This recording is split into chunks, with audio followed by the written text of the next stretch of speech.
Residents of Ventimiglia, the last Italian town before the Franco-Italian border, are up in arms over plans to build a second migrant camp in their picture postcard locale. The mayor of Ventimiglia is not a popular man these days. 32-year-old Enrico Ioculano is bearing the brunt of the anger felt by his town's inhabitants, several hundred of whom marched through the streets yesterday in protest at Italian government plans to open a new complex in Ventimiglia to house arriving migrants.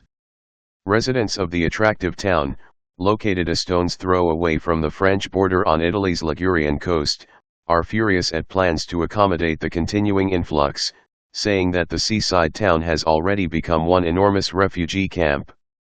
Fearing that the situation is becoming permanent after 3 years, one man expressed his frustration, declaring to Ruptly TV, "We've had enough. Ventimiglia has been invaded. We can't live freely in our own town anymore. It's no longer tenable," the resident continued, "and what's more, they're doing this with taxpayer money. The government imposes it on us and we pay. It can't go on." With record numbers of migrants landing at Sicily and more stringent checks on direct routes into France, Ventimiglia has become a bottleneck for those seeking to cross the border, with a constant flow of new arrivals leaving residents of the town feeling under siege. Women are reportedly afraid to venture out alone after dark and tourists are staying away. Taking to the streets yesterday morning, hundreds of local residents marched to the town hall to confront the center-left mayor, who belongs to the same Democratic Party that governs Italy, insisting that no new reception centers be opened and that the state take action to deal with the crisis. Hundreds of mostly African migrants are living between an already established camp and a Catholic-run mission. Hundreds more live rough along the Roya River in shanty dwellings, waiting for an opportunity to enter France either by train, along the rocky coastline or inland via mountainous backcountry routes.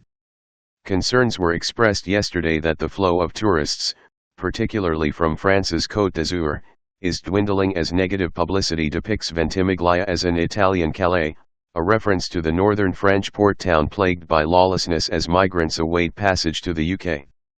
That residents of Ventimiglia are reaching the end of their tether will come as no surprise to those following events in Italy. As the country's economic and banking crisis continues, there is a feeling amongst many Italians that they have been more than charitable and that the numbers arriving are overwhelming the country, despite the significant resources and many volunteer programs in place to help migrants in difficulty.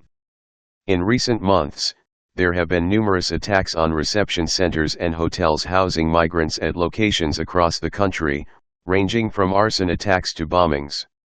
With this in mind, and elections looming, the Italian government will be eager to be seen to take action. If not, more protests and vigilantism could well follow. Let's make this go viral, share this on Facebook and Twitter and let us know what else you think. And don't forget to help support us by subscribing and joining us on Patreon, by clicking on our Patreon link in the description box down below.